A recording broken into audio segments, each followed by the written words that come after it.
Hi there.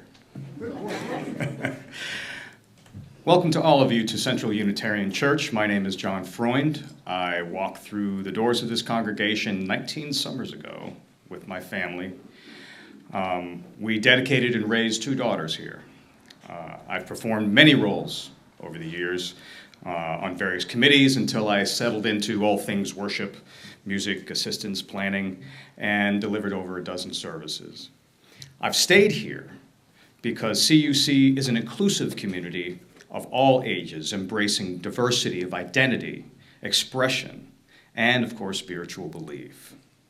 We gather when and where needed to do the work of community ministry, and we gather each Sunday in worship to find inspiration, hope, and renewal among this community of like-hearted individuals. If you are visiting us in person today, please be sure to say hello to one of our welcome hosts, Patricia and Allie.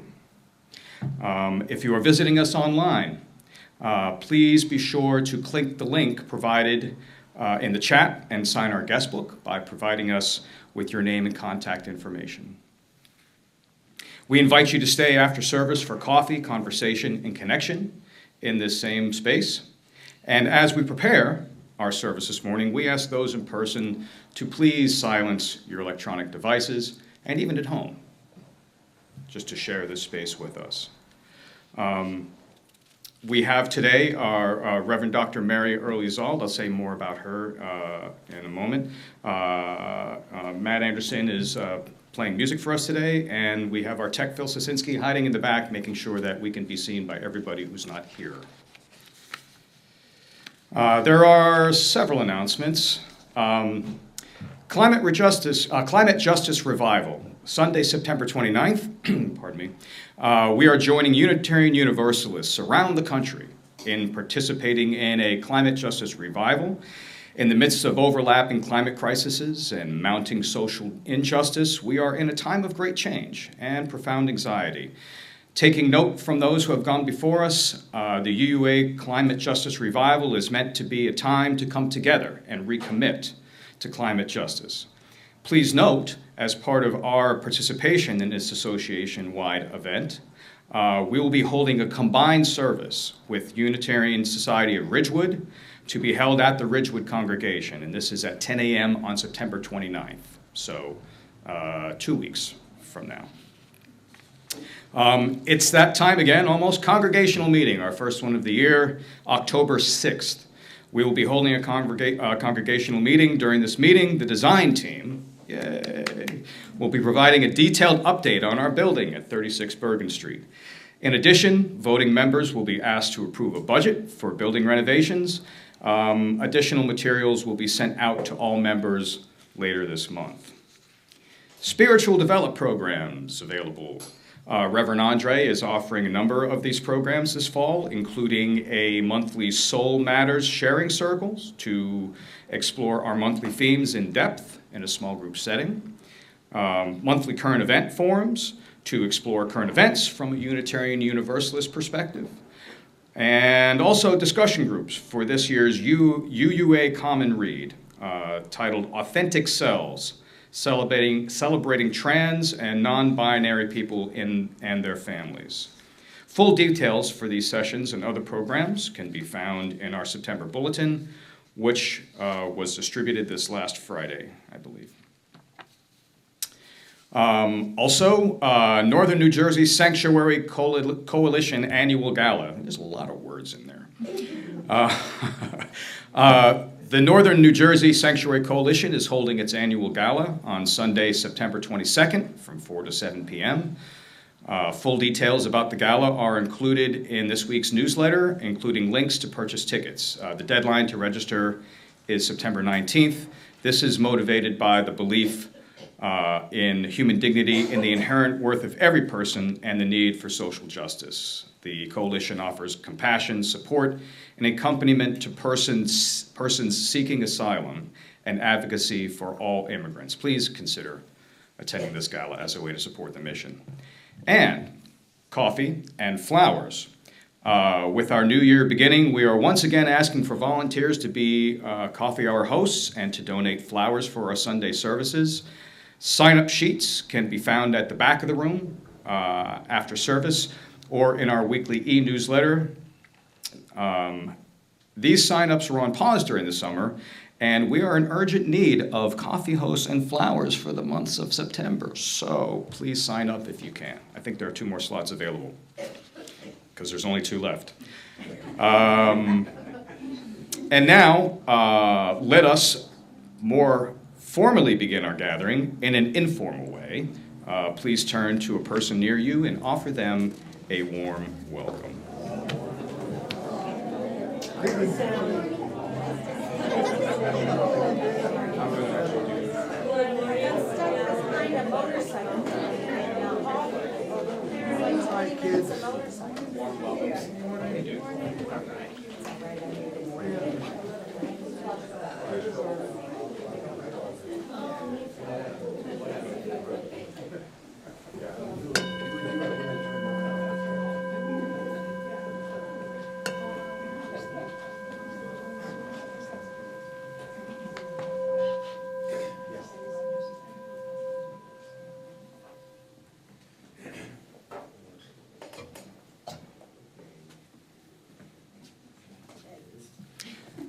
With us today is the Reverend Dr. Mary Early-Zald. She is a UU minister and chaplain who serves as the affiliated community minister at Beacon Unitarian Universalist Congregation in Summit. Currently providing care with unhoused communities, she has also worked in hospice, hospital, and movement chaplaincy. Mary received her Master's of Divinity at Vanderbilt Divinity School and her PhD in clinical psychology at the University of Minnesota.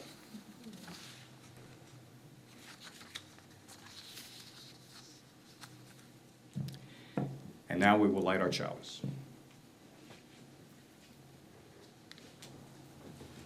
We're going to sing the hymn. Centering the call to worship. Call to worship. Hymn number 6. You're ahead. I actually had call to worship. Whoops, I turned the page too quickly. Yep, that's okay.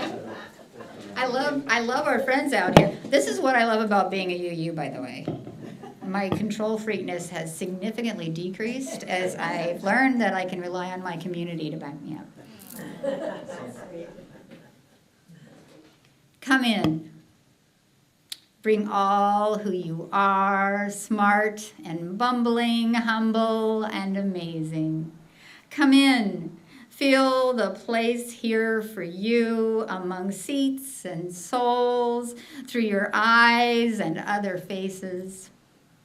Come in. Let there be peace on earth, in the nations and the neighborhoods, in the home and in the heart. Let us worship together today. Good morning. My name is Reverend Dr. Mary Early-Zald. Please feel free to call me Mary. My pronouns are she, her, and it is delightful to be here with you this morning. And now I invite you to rise in body or spirit for hymn number 6, just as long as I have breath.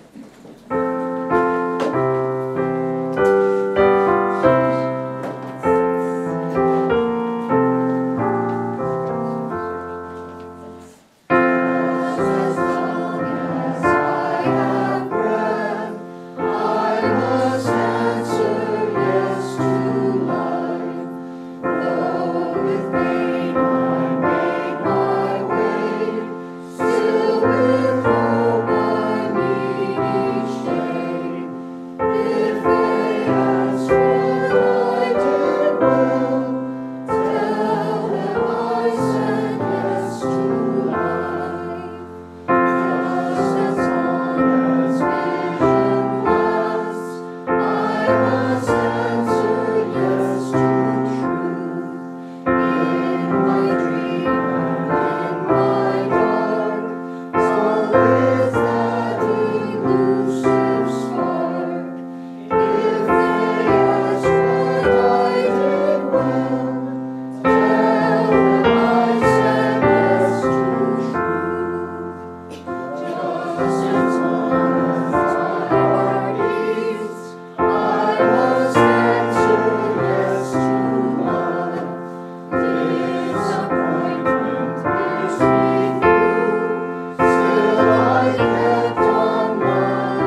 Let us say our chalice lighting words together based on our vision statement.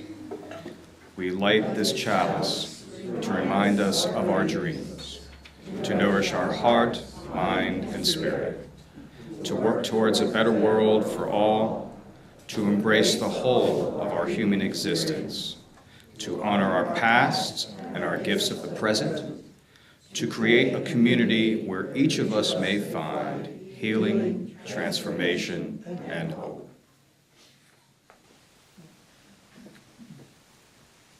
There's a slight change to the order service that you have. We're actually going to do the reading after offertory.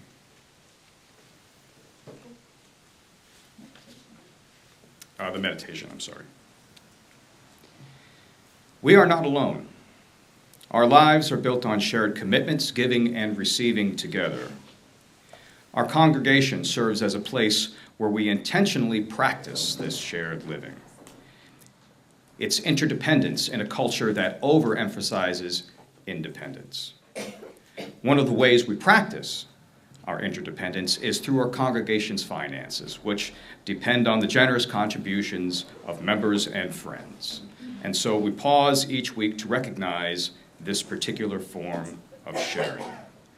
Each of us giving what we can to support the mission and the vision of Central Unitarian Church.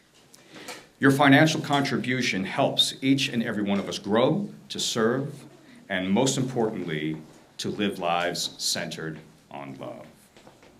Our offering will now be gratefully received.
Please join me in saying our dedication words.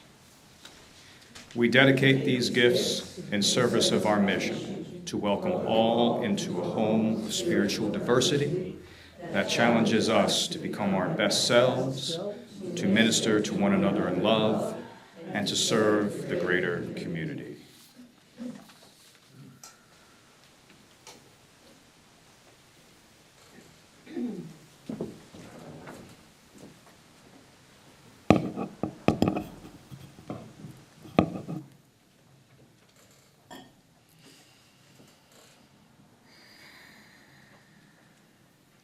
This morning, I invite you to join me in cultivating loving kindness, which is a Buddhist practice.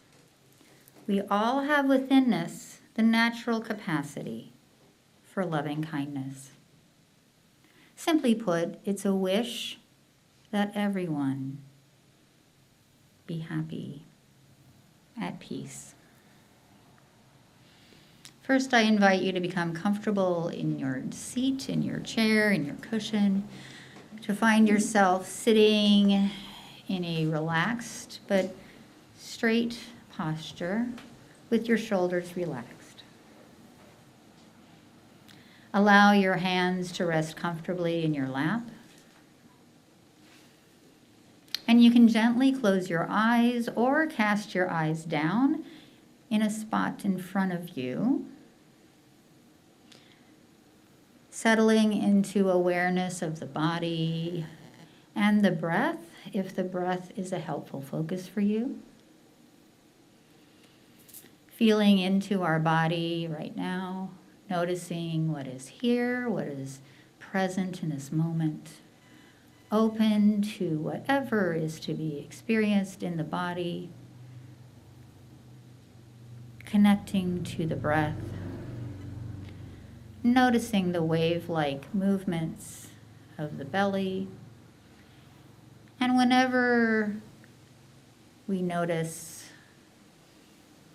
something arising in ourselves or outside of ourselves, whether feelings, thoughts, noises, we simply notice that and return our attention to our breath or whatever we're focusing on. Focusing on these words, first directed toward yourself. May I be filled with loving kindness.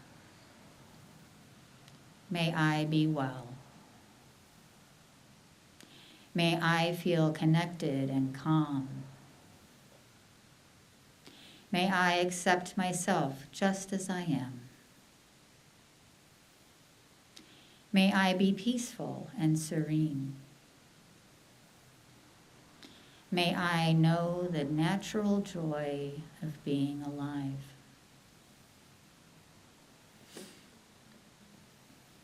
Now, I invite you to open the circle of loving kindness by bringing to mind someone who is dear to you.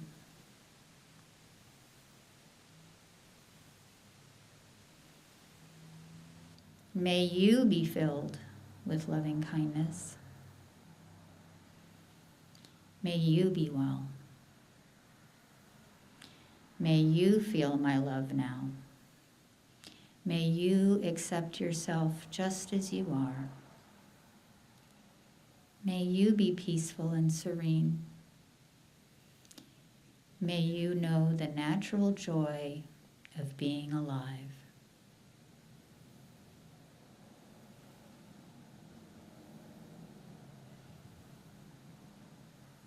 And now, I invite you to bring to mind a neutral person, someone you might see regularly but don't know well.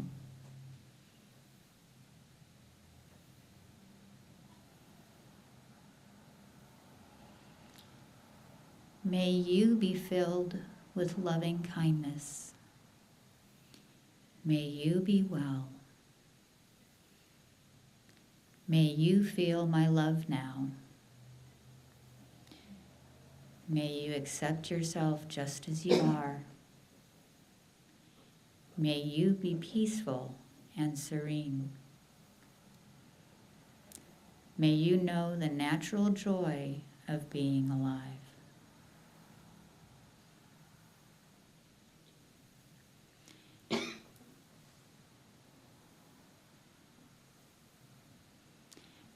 Now, if it is possible for you, I invite you to bring to mind someone with whom you've had a difficult relationship. Perhaps it is someone you don't like to feel sympathy or compassion for.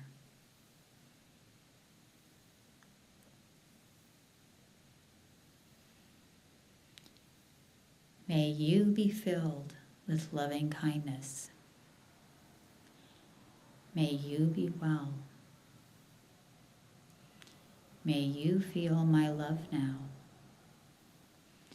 May you accept yourself just as you are. May you be peaceful and serene. May you know the natural joy of being alive.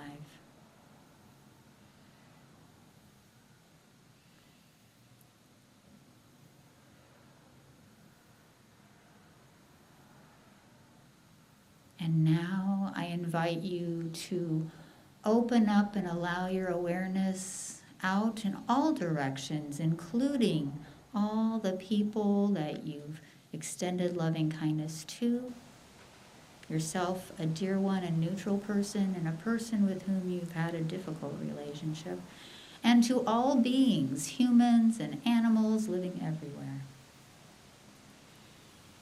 May all beings be filled with loving kindness. May all beings be well. May all awaken and be free. May all be peaceful and serene. May all know the natural joy of being alive.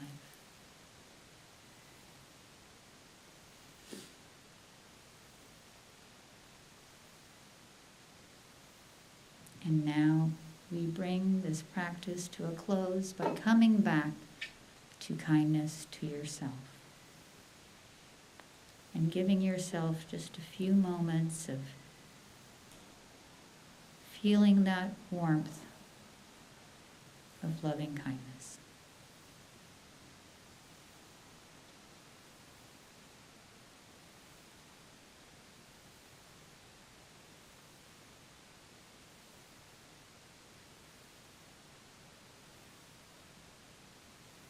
When you're ready, I invite you back into the room. You can open your eyes. You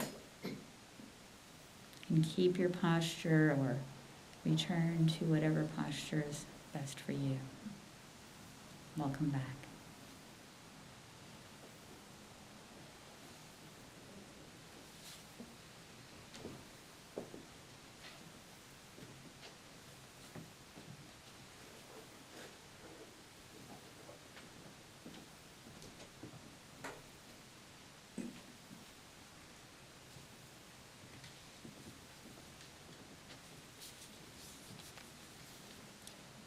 And now that we've entered into a time of meditation, let us take a moment to share our joys and our sorrows.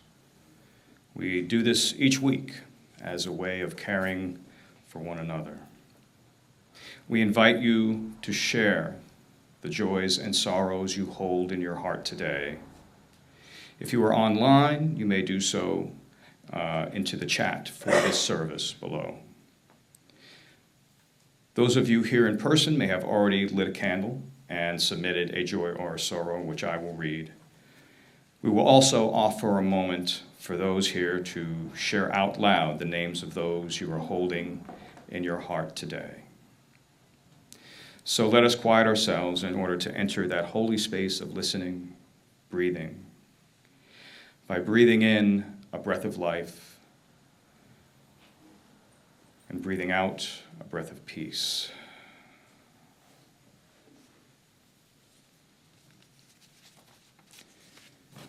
These are our shared joys and sorrows for today. Sunday, September 15th, 2024. So now I invite you to share out loud the names of anyone else you are holding in your hearts today.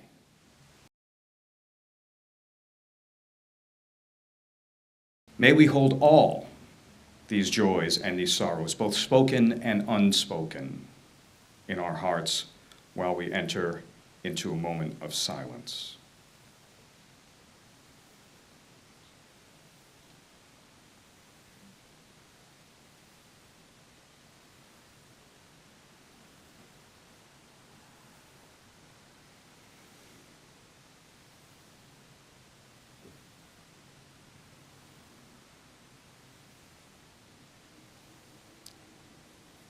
Blessed be.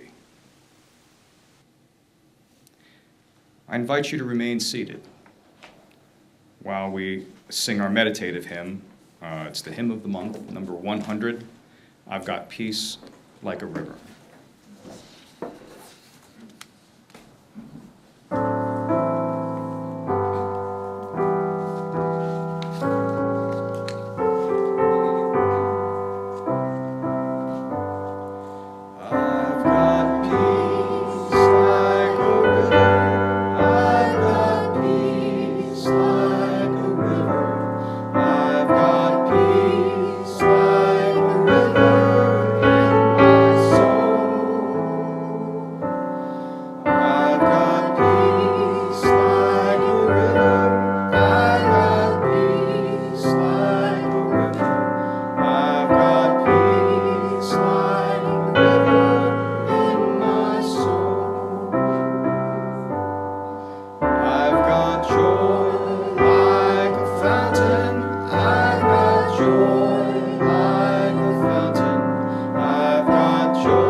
Raindrops in my soul.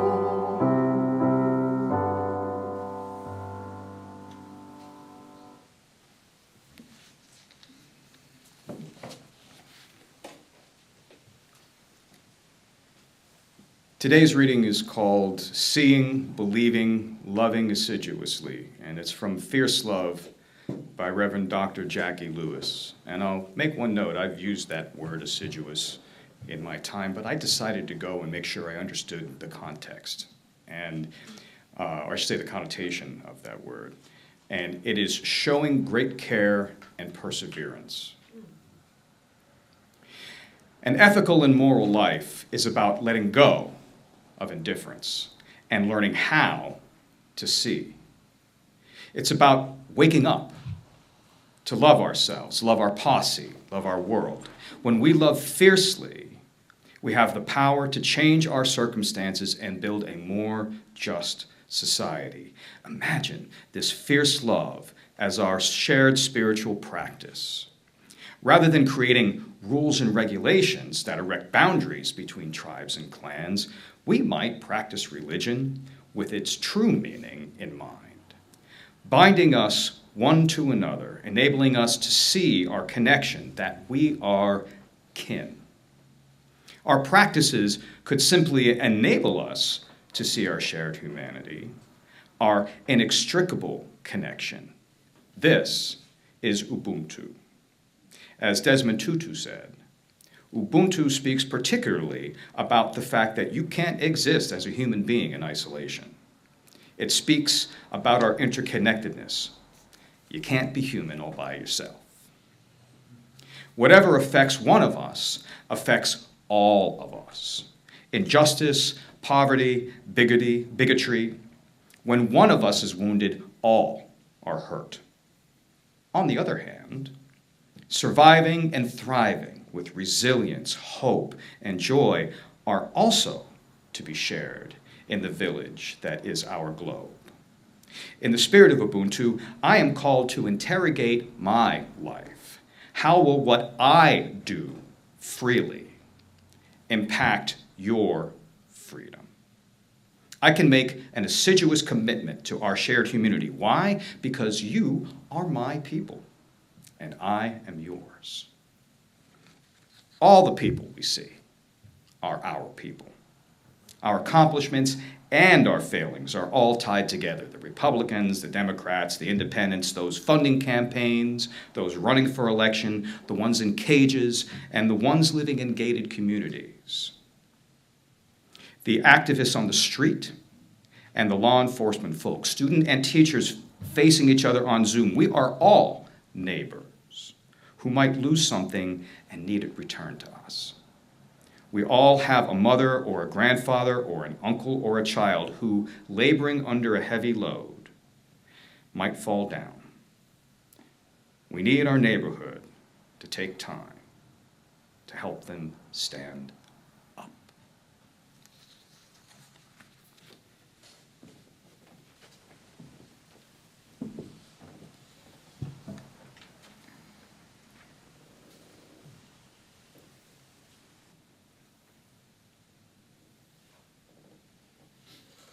Beloveds, having listened to the divine's invitation into love, I ask you now to join me for a little time travel.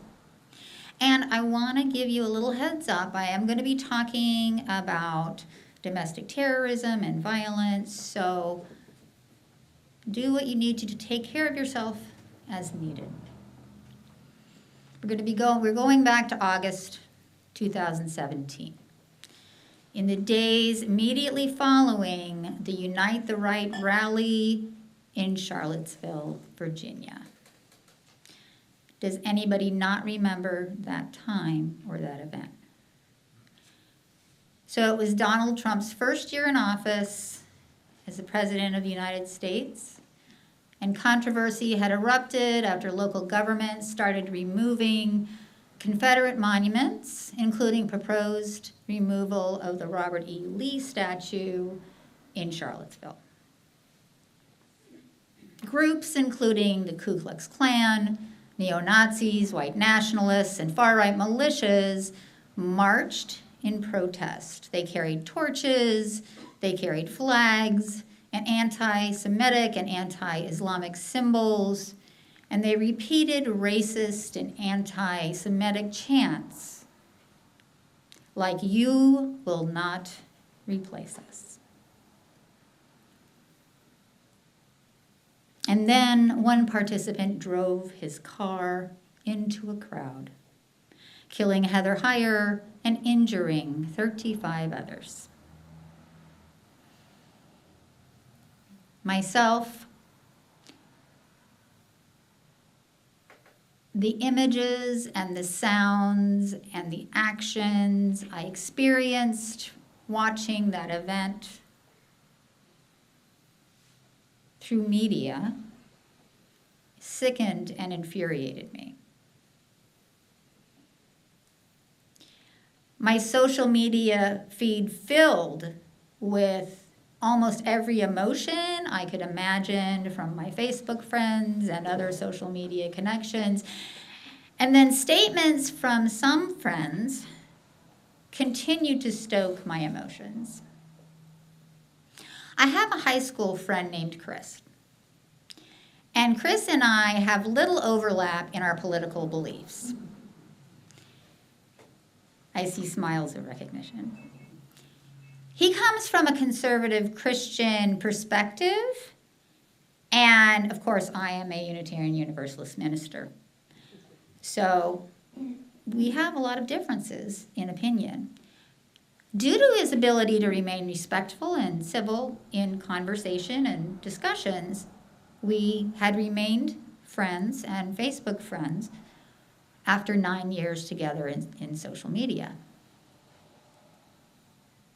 And in that time, I found myself appalled and shocked at his defense of the behavior of some of the protesters and Trump's defense and apologetic response to the violence and terrorism and hate that I observed. Now, I pride myself on being a non-anxious presence and valuing dialogue over debate, listening rather than arguing. And when he was communicating in this way, I found myself typing long diatribes, talking at him rather than engaging with him. I jumped on my moral high horse with the speed of an Olympic athlete and rained down righteous indignation and condescension. Now, as someone whose family is Jewish and as someone who's passionate about justice, was I justified in being upset? Of course. Was it helpful for me to react by insulting my friend? Pluralism? Transformation? Respect for the inherent worth and dignity of every person? Well, let's just say it didn't go very well. After 9 years and many disagreements on and off Facebook, we unfriended each other. And after trying to coexist online and offline, on other people's pages even, we had to even block each other. I lost my friend. And I asked myself, in the words of David Byrne, how did we get here? Does this sound familiar? Seeing some nods, yeah. Now, does this happen in your day-to-day life, whether in these controversial discussions or just everyday interactions, like taking out the trash? Or at work, who's responsible for a work team task? Does that ever happen even in other situations? So, if you've ever just been going along in a conversation with anybody, friends, family, whoever, or just hanging out. And everything seems dandy, normal, and all of a sudden, wham! The other person just goes off. Have you ever experienced that? Raise your hand. Seeing a number of hands. I have. Now, raise your hand if you ever noticed yourself going off. Like I just told you a story of myself. Whether it's losing your temper, or we go off in a lot of different ways. Just reacting in ways that's like, well, that's not me. I don't usually do that. Right? Sound familiar? Okay. In my marriage, I call this the Dunkin' Donuts effect. Because way back in the first year of my relationship with my now husband, David, we were downtown Chicago in the winter, and he got this idea in his head that I had to have Dunkin' Donuts, and I just needed breakfast. And he took us on, my husband, very calm, very mellow, very chill, very logical, took us on this inexplicably he was angry, stubborn, driven, baton death-like march through very cold, windy of course, downtown Chicago to find me a blankety-blank damn Dunkin' Donuts if it killed us both. And it was funny because, there were all these Dunkin' Donuts in downtown Chicago. Not that we could find one that morning. Right. And I'm just like, have you ever said to yourself, as I did that morning, who are you? And what have you done with my fill-in-the-blank? Boyfriend, partner, spouse, sibling, parent. Have you ever had that experience? And if we take the lens out to a wider view, how many times have you said to yourself, what has happened? Who are these people? And what have they done with our neighbors, fellow citizens, friends, family members? Between the Israel-Hamas war, people displaced here in the U.S. and abroad, gun violence, climate change, all these traumatic events, it seems like we cannot find a common planetary language and understanding, let alone a similar language, regular language at all. And how many of you feel resistance, a little knot inside when you sing the words, disappointment pierced me through, still I kept on loving you?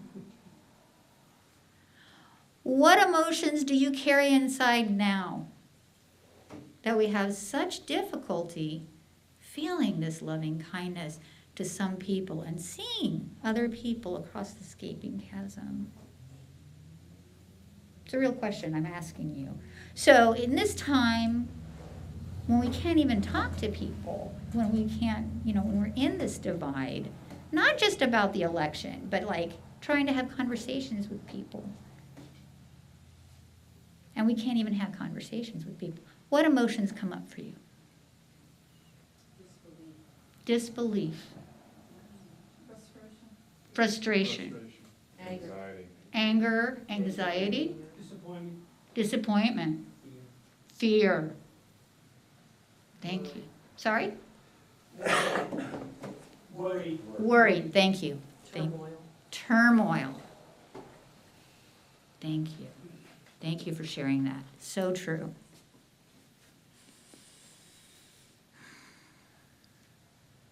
And I mean, we all agree, right, about that. And in my experiences talking to so many different people of every political and philosophical perspective, everybody feels that way.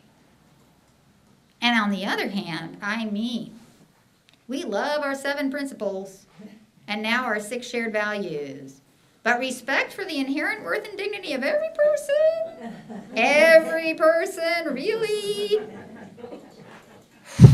It's funny because, I talk to people about these things and they're like, every person. Love. What are you inviting us into? Now, this is where religion, where our faith calls us in to our best selves. Exactly in these hard and traumatic times, what Reverend Dr. Jackie Lewis calls fierce love. Fortunately, here's the good news, we cannot and we do not do this work alone, even when we need to turn inward, as Jackie tells us. And I'm turning today to psychology, my first career.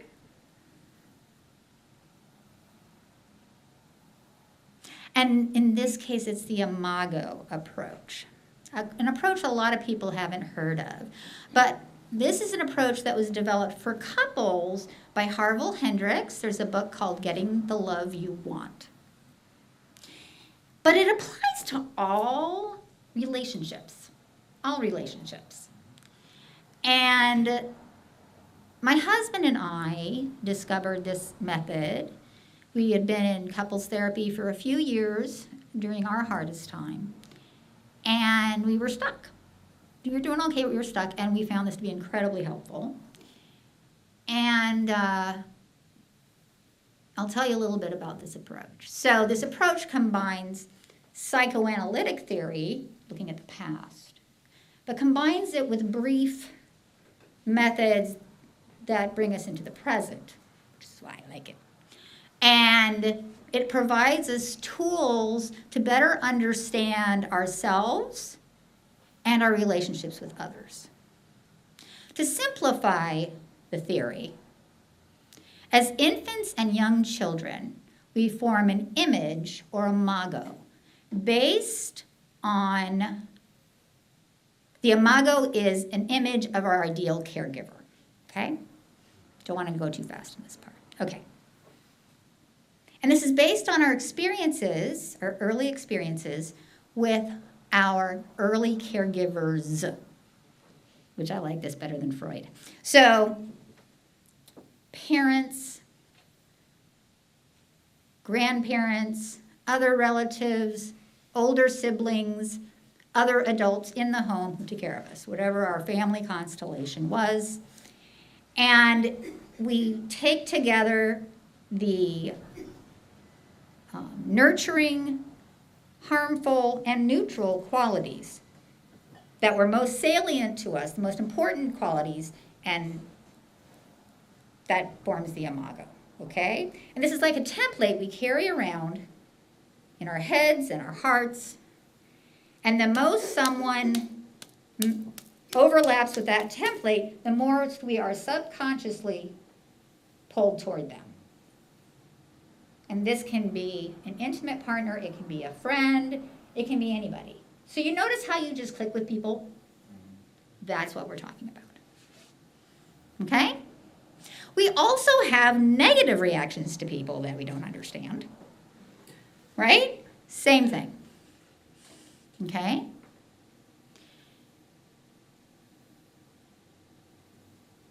And we have negative reactions to situations that call us back into past experiences.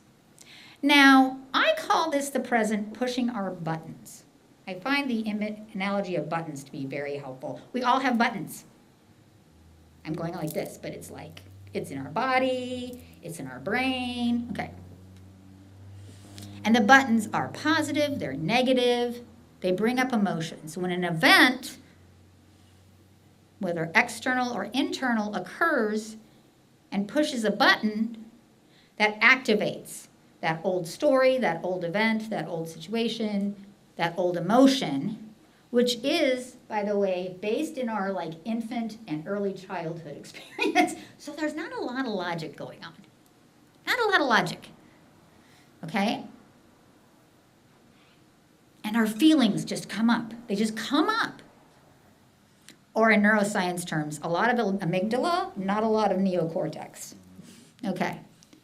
So what happens is, in that situation, what's going on has only a little bit to do with the present situation. Which is why, as someone observing, you're like, who are you and what have you done with my boyfriend? What's going on, right? Okay. Now, I want to be very clear. This is not to dismiss valid responses to unsafe environments. Okay? So as we move forward about how we deal with our buttons being pushed, I want to be very clear. The requirement of this, the assumption is that the environment is safe. We are not putting up with abuse or neglect, right? Okay, good.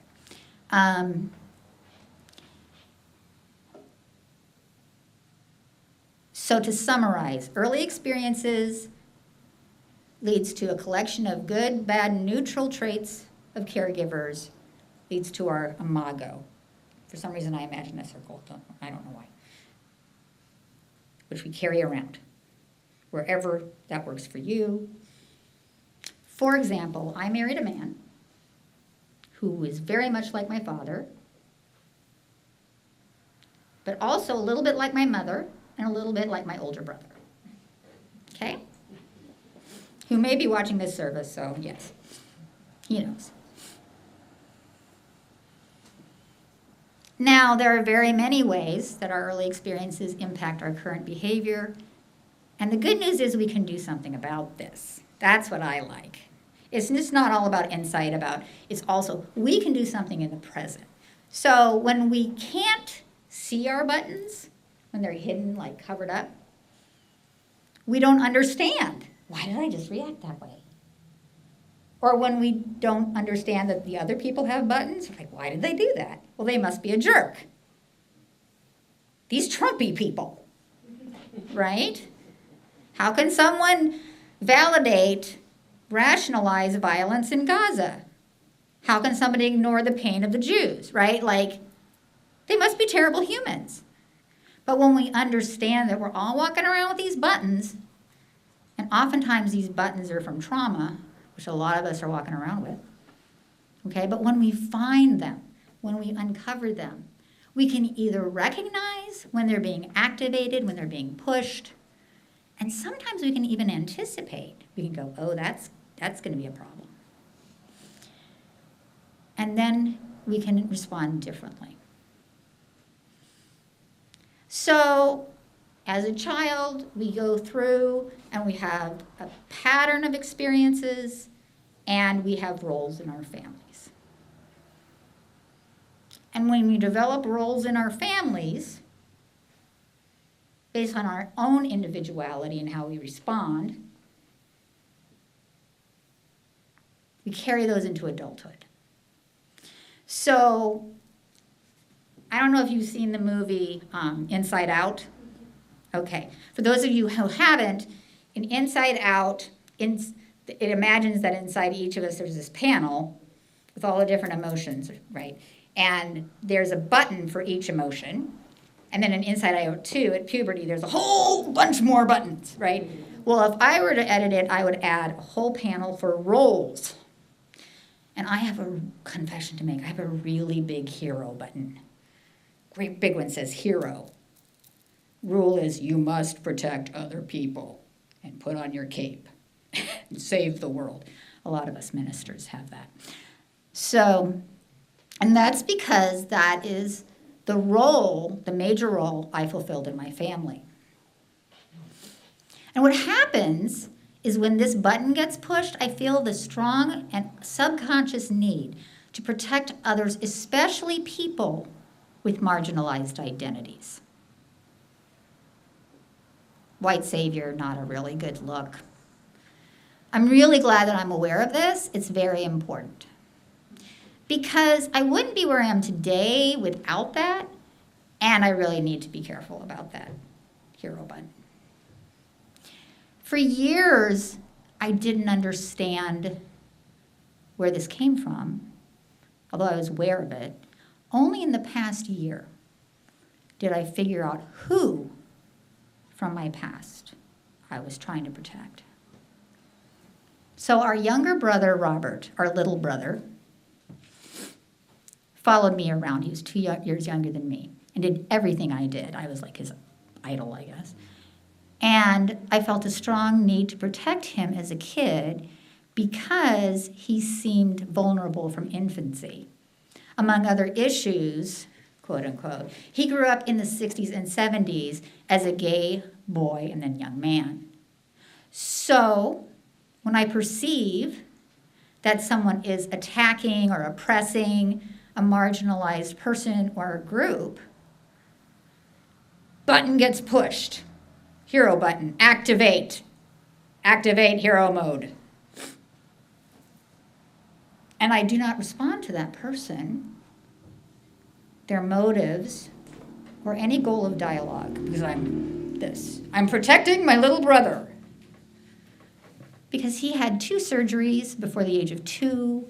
He was the odd kid with a patch on his eye when he was little. He had undiagnosed ADD, and he was bullied because he wasn't masculine enough. He was left out.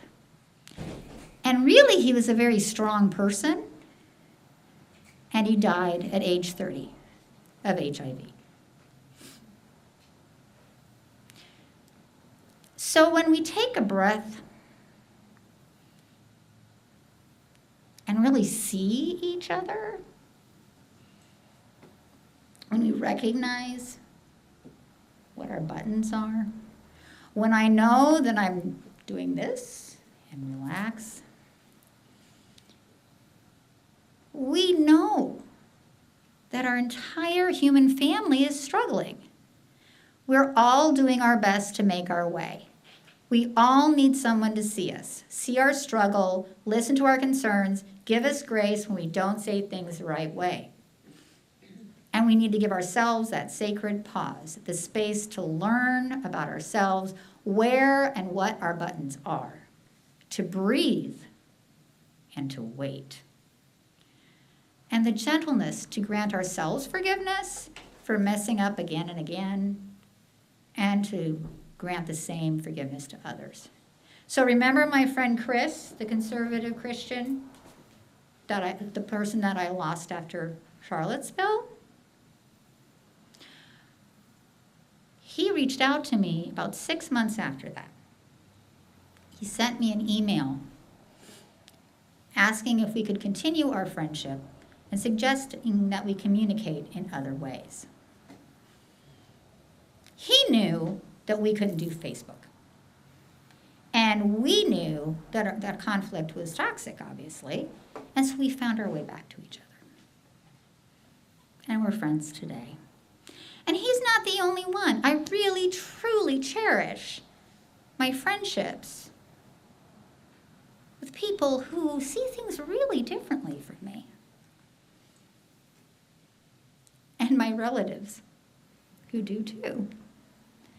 Now, beloveds, I know that it can be really hard to hear the divine's invitation to loving dialogue in all the din of these raised voices and our buttons beeping.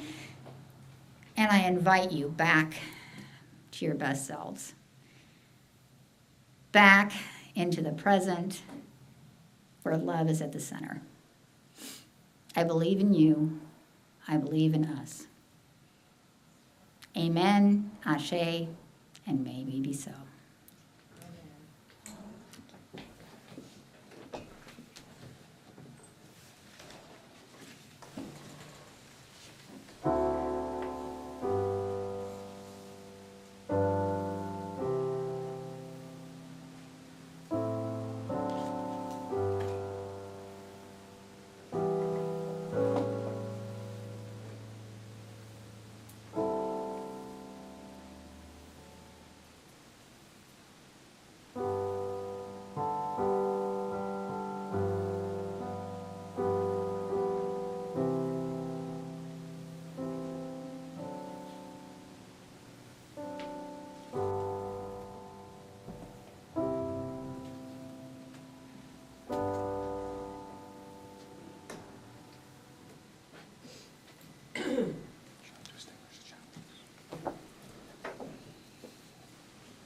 As we extinguish our chalice, let us say our extinguishing words together.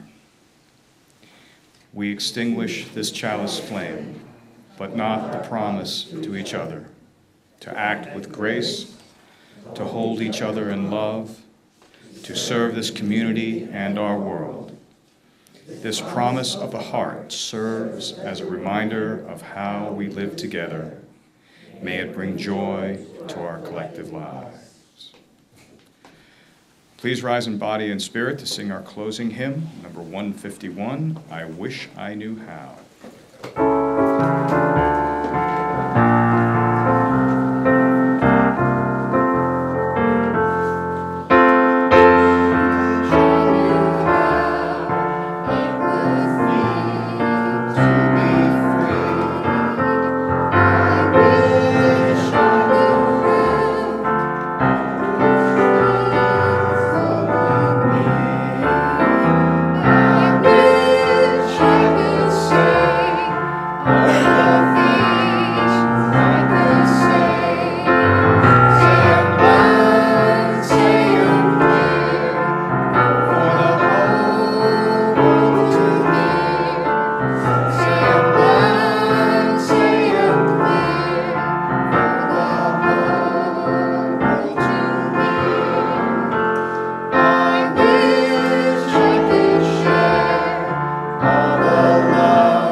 I like singing with you, John.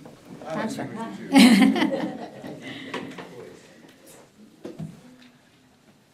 I'm going to ask you to rise in body or spirit. And I'm going to invite you to join hands as we close our time together. Very nice. Spirit of life and love, we listen to your call and your invitation to share all the love in our hearts, to remove the bars keeping us apart so that we can all be free, so that we can all be free. Amen. Amen. Our service is over. May your service and love spread out into the world.